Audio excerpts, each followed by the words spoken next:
Quero começar com um número: 1820. É esse o ano em que nos dizem que a Antártida foi avistada pela primeira vez. Avistada oficialmente, vão dizer, se você insistir. Registrada pela primeira vez, documentada pela primeira vez, reconhecida pela primeira vez. E durante a maior parte da minha vida, aceitei isso, não questionei. Por que iria? Está nos livros didáticos, está nas linhas do tempo. É o tipo de facto que absorvemos na escola da mesma forma que absorvemos todo o resto passivamente, sem resistência, sem perguntar por quê. Mas então comecei a olhar para as datas com mais cuidado. E quando comecei, não consegui mais parar. Antes de continuarmos, preciso de voltar brevemente a algo que abordei no último vídeo desta série. E se ainda não o viu, vou deixar o link em baixo, porque o que se segue não terá o mesmo peso sem essa base. Nesse episódio, explorei o que a história oficial chama de o Ano Sem Verão. 1816. O ano a seguir à erupção do Monte Tambora, na Indonésia, que, segundo o registro oficial, lançou cinzas suficientes para a atmosfera para baixar as temperaturas globais, destruir colheitas em todo o hemisfério norte, dizimar o gado, desencadear fomes desde a Nova Inglaterra até ao norte da Europa e transformar o verão num inverno literal. Tambora. Um único vulcão.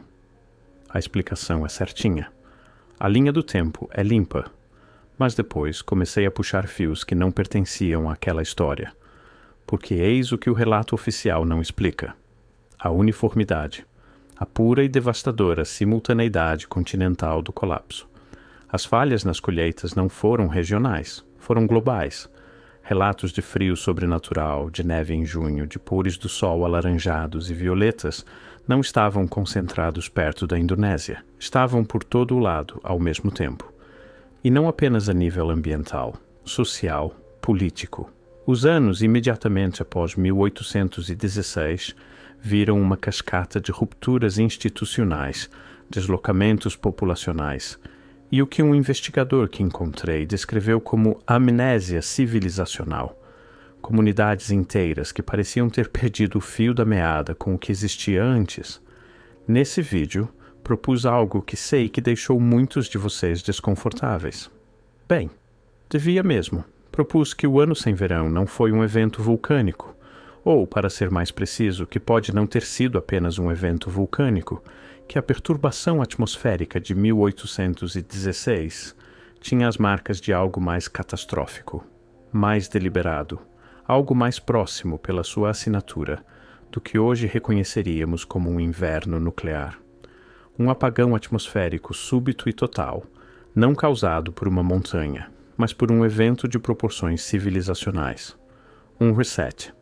O tipo de evento que deixaria para trás não apenas dados climáticos, mas apagamento. O tipo de evento agora vagamente associado à hipótese de que, antes do século XIX, existia uma civilização global do Velho Mundo, sofisticada, arquitetonicamente avançada, interligada entre continentes que passamos a chamar, provisoriamente, de Tartária. Não um império no sentido convencional, não um país com fronteiras num mapa moderno. Algo mais difícil de definir. Uma presença, uma civilização cujas impressões digitais são visíveis por todo o tabulado assim que aprendemos a reconhecê-las, na arquitetura, nos sistemas de canais, nas grelhas urbanas que aparecem no registro histórico já completamente formadas, sem qualquer documentação de construção, sem qualquer período de andaimes, sem nenhuma da arqueologia desordenada e incremental que deveria acompanhar o estabelecimento humano. E depois, aparentemente, simplesmente desapareceu. Cobrimos tudo isso, mas havia um detalhe ao qual eu voltava sempre. Uma data que continuava a pôr de lado porque parecia conveniente demais, perfeitamente posicionada demais, a data em que a Antártida foi descoberta.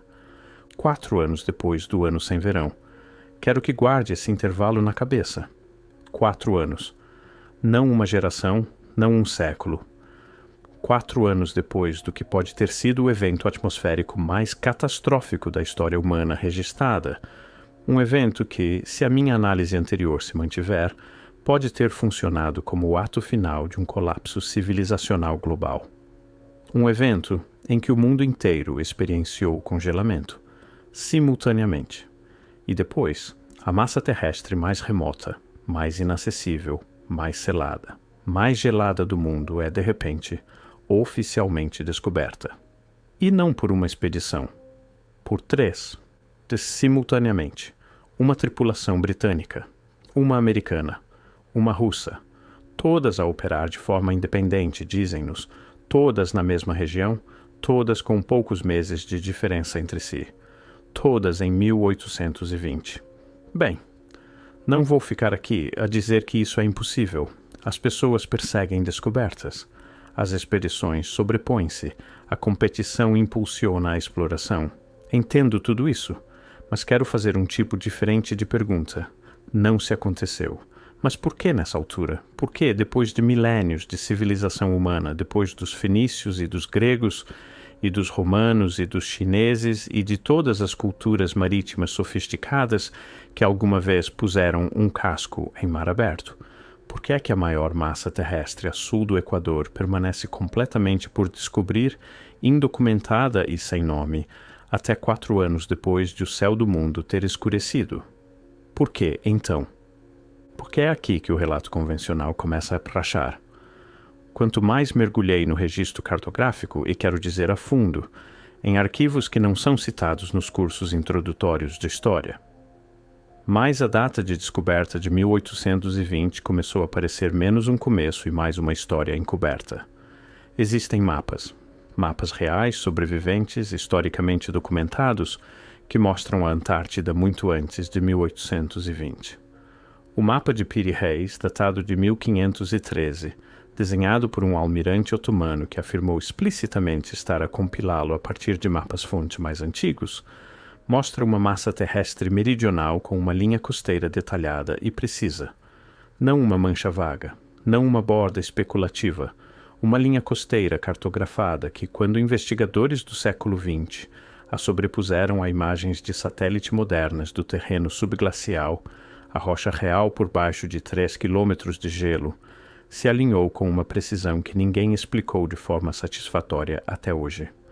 O mapa de Oronteus Finaeus, de 1531, vai mais longe, representa a Antártida sem gelo, com sistemas fluviais, com cadeias montanhosas, com características geográficas internas que só confirmamos existirem usando tecnologia de sonar de meados do século XX. Deixem-me dizer isso novamente mais devagar, porque acho que é fácil passar por cima disso. Um mapa desenhado em 1531 mostra características geográficas da Antártida que a humanidade não confirmou tecnologicamente até os anos 1950. A explicação oficial desmorona-se quase de imediato sob o peso dessa frase. A resposta acadêmica tem sido historicamente coincidência, extrapolação sortuda, ou a sugestão de que os cartógrafos antigos simplesmente adivinhavam uma massa terrestre meridional por razões filosóficas e geométricas. Simetria, equilíbrio, a ideia de que o norte deve ser correspondido pelo sul. E talvez seja verdade, talvez seja mesmo coincidência. Mas como é que se adivinha um rio? Como é que se adivinham cadeias montanhosas subglaciais? Como é que se adivinha uma linha costeira com precisão suficiente para sobreviver à comparação com dados de satélite 5 séculos depois? Isso não se adivinha, não se teoriza, mapeia-se por observação, por presença, por conhecimento que era de primeira mão ou herdado de alguém que lá esteve. E isso levanta uma questão que o registro oficial nunca respondeu de forma satisfatória. Quem estava lá? Se está a achar que vale a pena acompanhar isto, e espero que esteja, considere subscrever ou tornar-se membro do YouTube. Esta série vai a sítios que a maioria dos canais não toca, e tê-lo aqui conosco significa tudo, agora. De volta à Antártida, porque ainda estamos só no começo. Quero voltar a 1816 por um momento, porque acho que temos estado a olhar para isso pelo ângulo errado. No vídeo anterior, apresentei o argumento de que o evento atmosférico de 1816, seja qual for a sua causa real, pode ter funcionado como o momento terminal de uma civilização do Velho Mundo. O evento que pôs fim a algo. O inverno nuclear que se seguiu ao que pode ter sido uma catástrofe à escala civilizacional, deixando para trás cidades despovoadas, infraestrutura sem donos e um registro histórico tão escasso que mal merece esse nome. Mas e se essa visão estiver apenas parcialmente correta?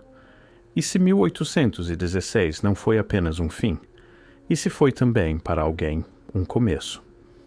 Aqui está então toda a teoria com que tenho estado a matutar, e quero deixar claro que a apresento como uma pergunta, não como uma conclusão. E se o evento atmosférico de 1816, seja o que for que o gerou, foi capaz não só de perturbar o clima do hemisfério norte, mas de acelerar a glaciação nos polos? E se o mesmo mecanismo que transformou o verão em inverno pela Europa e América do Norte também, de forma composta, impulsionou a formação de gelo para sul? E se a Antártida, o continente sem gelo visível nos mapas do século XVI, estava em processo de congelamento, ou tinha sido recentemente congelada, e 1816 foi a fase final desse processo, ou um ensaio deliberado do mesmo? Eu sei. É uma afirmação considerável. E não a estou a fazer como afirmação. Estou a apresentá-la como uma forma, um padrão de temporalidade, de geografia e de supressão que não consigo deixar de pensar. Porque considere o que vem a seguir. 1816. O céu escurece. Um evento atmosférico global de alcance sem precedentes perturba a civilização. 1820. A Antártida é descoberta. Oficialmente inserida no registro, nomeada, catalogada, reclamada, não antes, não durante, depois, 4 anos depois. O padrão surge, e uma vez que se nota, não se consegue mais desfocá-lo. Fique com a linha do tempo, porque ela não termina em 1820. O mesmo fio, os mapas, o conhecimento, o segredo cuidadosamente preservado do que a Antártida realmente é, continua a emergir. Décadas depois, nas mãos de pessoas que tinham todos os recursos do mundo para ir lá ver. 1946, um ano depois do fim da Segunda Guerra Mundial. A Marinha dos Estados Unidos lança a Operação High Jump, uma expedição militar completa à Antártida, não uma equipa de investigação, não um pequeno navio de exploração, 13 navios, 33 aviões, quase 5.000 militares. Liderada pelo contra-almirante Richard Byrd, um dos oficiais navais mais condecorados da história americana. O objetivo declarado era científico: mapeamento, investigação, estabelecimento de uma base. E talvez fosse só isso. Mas eis a parte que torna o momento impossível de ignorar. Porque os americanos não foram a primeira potência militar a levar a Antártida a sério, nem por isso. Em 1938, 7 anos antes da High Jump, a Alemanha nazi lançou a sua própria expedição antártica. A expedição Schwabenland. Mapearam quase 600.000 quilômetros quadrados de território. Largaram milhares de balizas para afirmar reivindicação territorial e supostamente regressaram com algo que alterou as prioridades internas aos mais altos níveis. O que, exatamente, não nos é dito. Os registros são incompletos da forma específica que os registros tendem a ser, quando a resposta importa. O que sabemos é que submarinos alemães foram documentados a operar em águas antárticas, ainda em 1945, e que certas figuras seniores do aparelho científico nazi tinham uma obsessão conhecida e documentada com o conhecimento antigo, civilizações perdidas, pré-história, tradições cartográficas herdadas que supostamente precediam o mundo moderno. Os mesmos mapas, o mesmo fio, o que nos traz de volta ao problema do custódio, o mapa de Piri Reis, o mapa de Oronteus Finaeus. O próprio almirante afirmou que compilou essas cartas a partir de fontes mais antigas, que nunca são nomeadas, nunca localizadas, nunca contabilizadas. Alguém guardou esse conhecimento. Alguma cadeia de mãos preservou-o, ao longo de séculos, através da ruptura de 1816, intacto o suficiente para que múltiplas partes, um almirante otomano, uma expedição nazi, uma frota naval americana, aparentemente o seguissem até ao mesmo lugar. Quem eram eles? E o que encontraram as três quando lá chegaram? A evidência não responde a isso, mas também não o descarta. Agora quero falar sobre o que não nos é permitido fazer, porque esta é a parte da conversa sobre a Antártida, que a maioria das pessoas salta por cima e acho que é a mais importante. Não se pode ir livremente à Antártida. Quero ser preciso sobre isto, porque a resposta fácil é: claro que se pode, expedições vão lá o tempo todo. E sim, vão. Expedições científicas, missões de investigação sancionadas por governos, turismo mesmo em formas limitadas e altamente supervisionadas. Não estou a dizer que o continente está rodeado por uma parede invisível. O que estou a dizer é isto: o sistema do Tratado Antártico, assinado em 1959 e hoje ratificado por mais de 50 nações, designa a Antártida como reserva científica e proíbe, explicitamente proíbe, atividade militar, extração de minerais e testes nucleares no continente. E na prática isso significa que a exploração independente e não supervisionada do interior antártico é essencialmente impossível. Não ilegal, exatamente, apenas praticamente impossível. É preciso apoio logístico que só governos e grandes instituições podem fornecer. São precisas permissões que são discretamente difíceis de obter para qualquer coisa fora dos parâmetros de investigação aprovados. É precisa infraestrutura que não existe para o viajante independente. O resultado é que a Antártida é, na prática, o único lugar na Terra para onde o cidadão comum do século XXI simplesmente não pode ir dar uma volta e olhar à vontade. E quero perguntar, por que razão nos parece isso normal?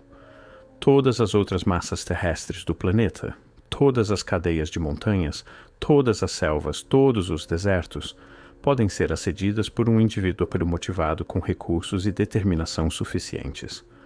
As pessoas escalam o Everest recreativamente. As pessoas atravessam o Saara sozinhas. As pessoas navegam até as ilhas mais remotas da Terra com nada mais do que um pequeno barco e uma bússola. Mas a Antártida tem um tratado, 50 nações, assinado na mesma década em que a tecnologia de sonar confirmou pela primeira vez o que estava escondido sob o gelo.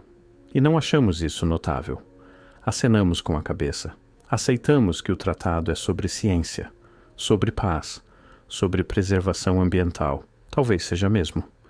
Mas a evidência sugere que o acordo global simultâneo é extraordinariamente raro.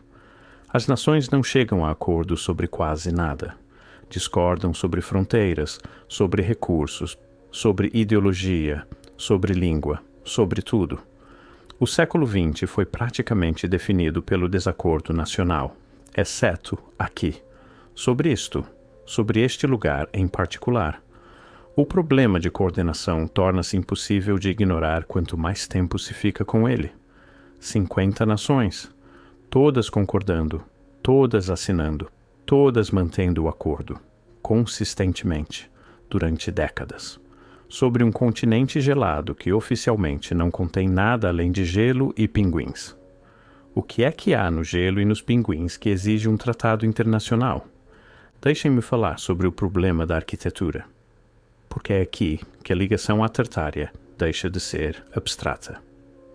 Ao longo desta série, documentamos de forma imperfeita, provisória, mas documentamos a presença de técnicas de construção do Velho Mundo em lugares onde não tem nada a fazer.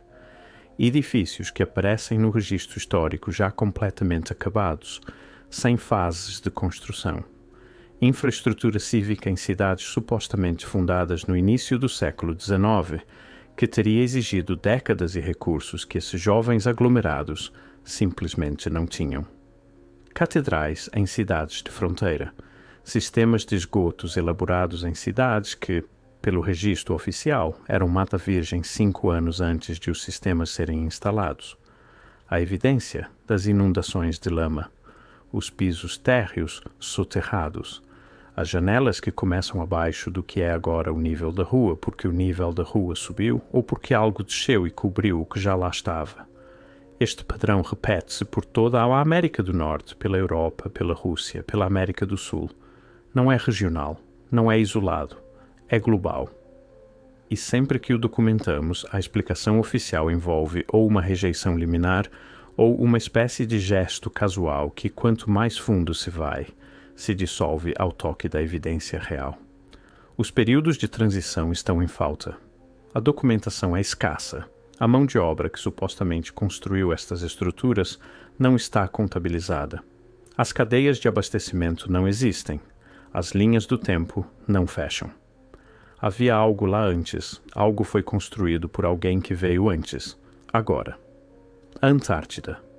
Sabemos pela evidência cartográfica, pelos mapas sem gelo, pela topografia subglacial, que a Antártida foi, em algum momento do tempo histórico, uma massa terrestre habitável, não geologicamente antiga, historicamente recente, recente o suficiente para que seres humanos a cartografassem, recente o suficiente para que esses mapas sobrevivessem até o século XVI, copiados de fontes ainda mais antigas.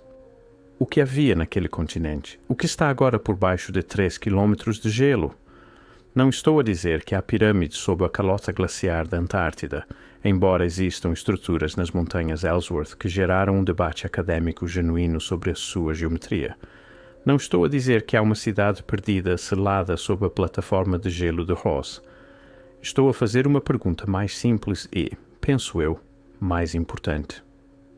Por que é que não sabemos? Porque é que, em 2026, com tecnologia de radar de penetração no solo capaz de criar imagens de características geológicas a milhares de metros de profundidade, com sistemas de satélite capazes de ler uma matrícula desde a órbita, com todo o peso da civilização mais tecnologicamente avançada, do registro histórico apontada a todos os cantos da Terra, por que é que a topografia subglacial da Antártida ainda está largamente por mapear em alta resolução? Por que é que as lacunas nos dados se concentram no interior?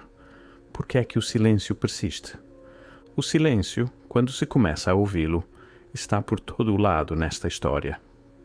Nenhuma discussão acadêmica séria e transversal sobre o mapa de Piri Reis nos currículos introdutórios. Não. É uma nota de rodapé quando aparece de todo. Nenhuma investigação institucional séria sobre o problema de coordenação de 1820, 3 expedições independentes a chegarem simultaneamente a um continente por descobrir. Não. Convergência. Coincidência. Passa-se à frente. Nenhuma curiosidade institucional sobre o fosso entre os mapas sem gelo do século XVI e o ermo gelado que oficialmente descobrimos no século XIX. Nenhuma explicação de como, se o gelo se acumulou ao longo do tempo geológico, como nos dizem, cartógrafos humanos produziram mapas mostrando o terreno sem gelo em tempo histórico. O silêncio não é acidental.